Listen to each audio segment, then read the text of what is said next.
अगर आज अपनी मांग को लेकर प्रदर्शन करना चाह रहे थे तो नौबत ही नहीं आती प्रदर्शन करने की। आप बातचीत कर लेते, उनसे रास्ता निकाल लेते, तो ये नौबत नहीं आती।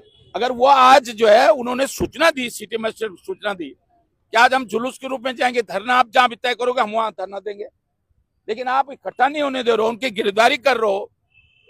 आज वो छोटे छोटे बच्चों को छोड़कर आई हैं, हमारी बेटियां, हमारी बहनें, हमारे भाई लोग, और आप ये अत्याचार करो। ये तो लोकतंत्र की हत्या है।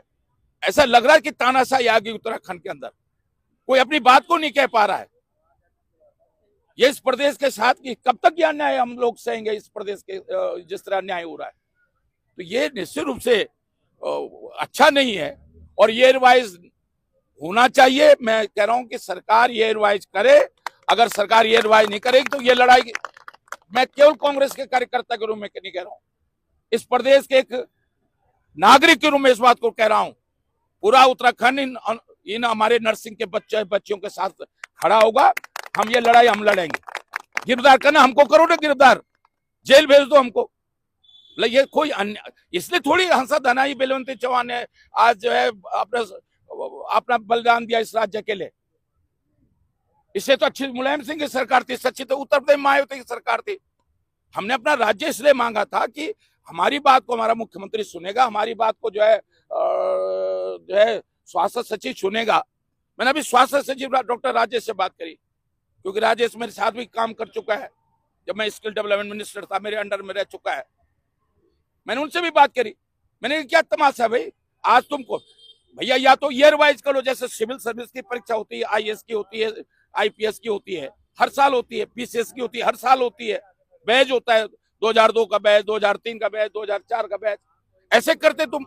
अब तुम 10 साल बाद निकालोगे वैकेंसी, तो जो बच्चे जो शादी हो गई, बच्चे हो गए, इनके पास हो सकता है ये टेस्ट होगा, टेस्ट में नहीं निकल पाए, लेकिन इन पे बीपी को नापने के लिए, शुगर को नापने के लिए अनुभव, किताबी ज्ञान उतना नहीं चाहिए जितना अनुभव चाहिए।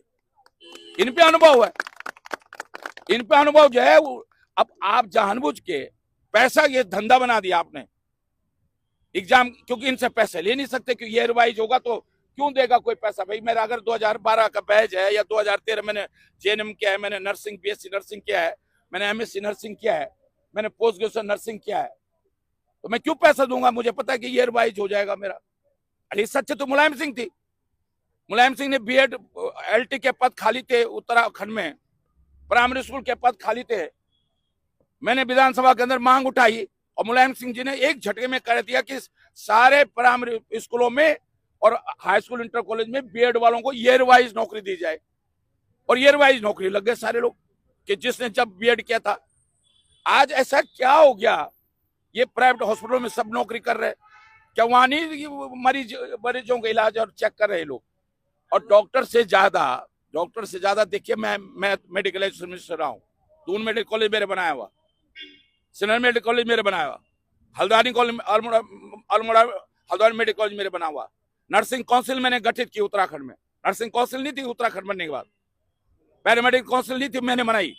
उत्तराखंड मेडिकल यूनिवर्सिटी मेरी बनाई हुई है। पहला वाइस चांसलर मैंने डॉक्टर पंत को लाया था उसपे। तो मैं आज कह रहा हूं कि ये जबरदस्ती सिर्फ पैसा खाने का धंधा है, क्योंकि आज जितने टेस्ट हो रहे हैं उनमें सिर्फ पैसा खाने कमाई का धंधा। आज मुझे बताओ तो एक पेपर हुआ भी उत्तराखंड में जो ठीक से हुआ हो? एक पेपर जो बताओ तो ठीक से हुआ हो?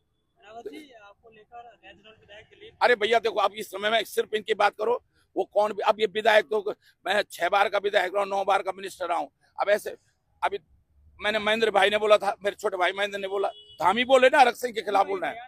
अरे भैया छोड़ो, वो क्या बोल रहा है उसके बारे में कोरदार पूछ लो ना, वो क्या है, मेरे से क्यों पूछ लो? अरे भैया उस समय मैंने उसके पिताजी को हराया। अब मैं क्या बोल रहा, छोड़िए। यहाँ पे इस समय जो है,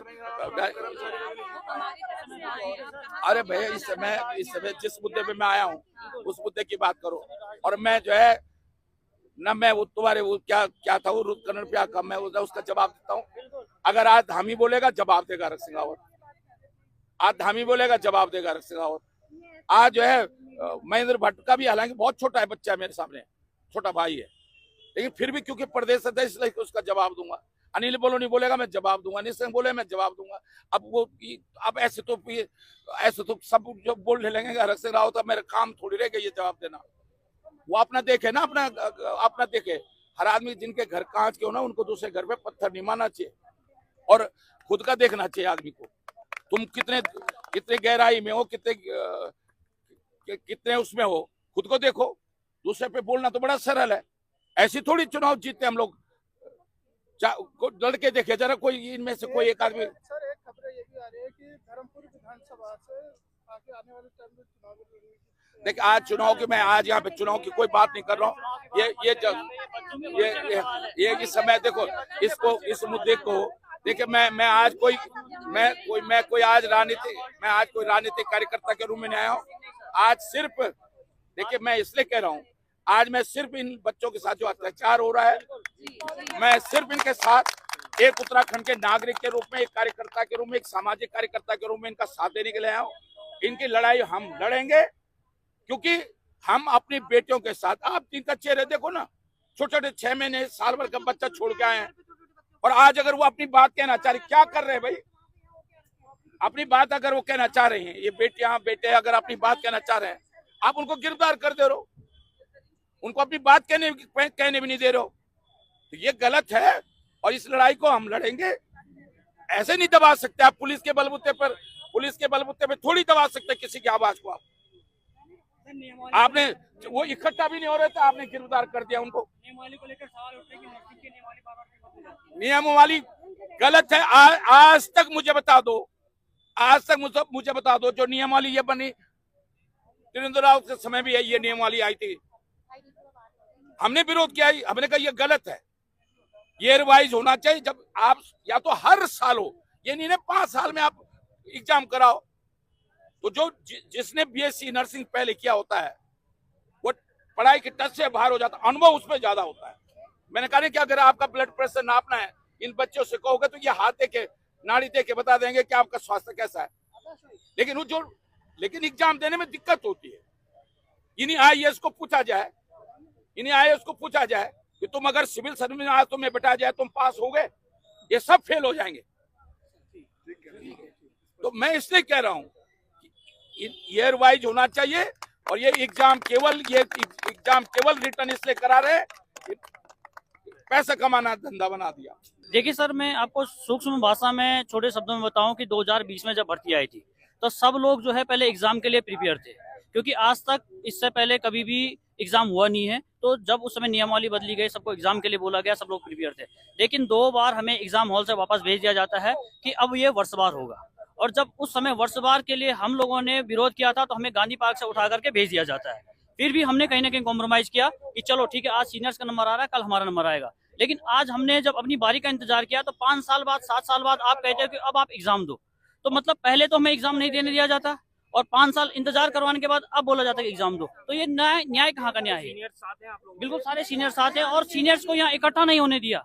मतलब धरना तो दूर की बात, भाई इकट्ठा हो रहे, संवैधानिक अधिकार है हमारा। ऐसे पकड़ के खींच के हमारे साथ की लड़कियों को ले गए जैसे कि उन्होंने कोई क्राइम किया हो, जैसे कि कहीं मर्डर करके आए हो। ऐसे बसों में भर करके हमें धरना स्थल जो है एक तबिहार भेज दिया गया। भैया हमें अपनी बात तो कहने दो, इकट्ठा तो होने दो। कल सिटी मजिस्ट्रेट साहब से भी हमारी बात हुई थी, हमने कहा था कि भैया हम लोग इकट्ठा होंगे, उसके बाद आप लोग जहां चाहो हम वहां चले जाएंगे। लेकिन यहाँ पहले ही बैरिकेडिंग लगा दी गई और इकट्ठा भी नहीं होने दिया गया, और अपनी बात कहने का मौका तक नहीं दिया जा रहा। उठा के गाड़ियों में भर के सब लेके जा रहे हैं और उनको एक तबिहार छोड़ दिया है। बताइए ऐसा कोई न्याय होता है कि हम सड़क पर चल रहे हैं, हमें खींच के बोला जाता है कि आप कौन से लोगों कहाँ जा रहे हो, नर्सिंग के हो, उठा रहे हैं और गाड़ी में भर रहे हैं। तो ये तो बहुत ही गलत अन्याय है। इससे पहले हम लोगों ने जब यहाँ पे आए थे अपनी बात कहने के लिए, सचिवालय में गए हुए थे, हम वही पुलिस है जिसके लिए हमने उनकी तारीफ भी करी थी, उन्होंने हमारी तारीफ करी थी। एग्जैक्टली ठीक है। आज के दिन पे हम लोग अगर अपनी बात कहने के लिए यहाँ पे एक जगह पे आ रहे हैं, तो हम लोगों को उठा करके लेके जा रहे हैं। लोग कहाँ कहाँ से आए हुए हैं,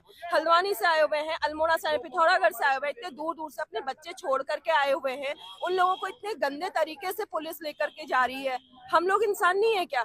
और ये हम वही लोग हैं जो हॉस्पिटल में ना एक इमरजेंसी क्राइसिस के टाइम पे हम लोग आगे आते हैं, ना कि वो लोग आते हैं जो आज एग्जाम करवाने के लिए यहाँ पे खड़े हो रहे हैं या फिर हमारे अगेंस्ट जा रहे हैं।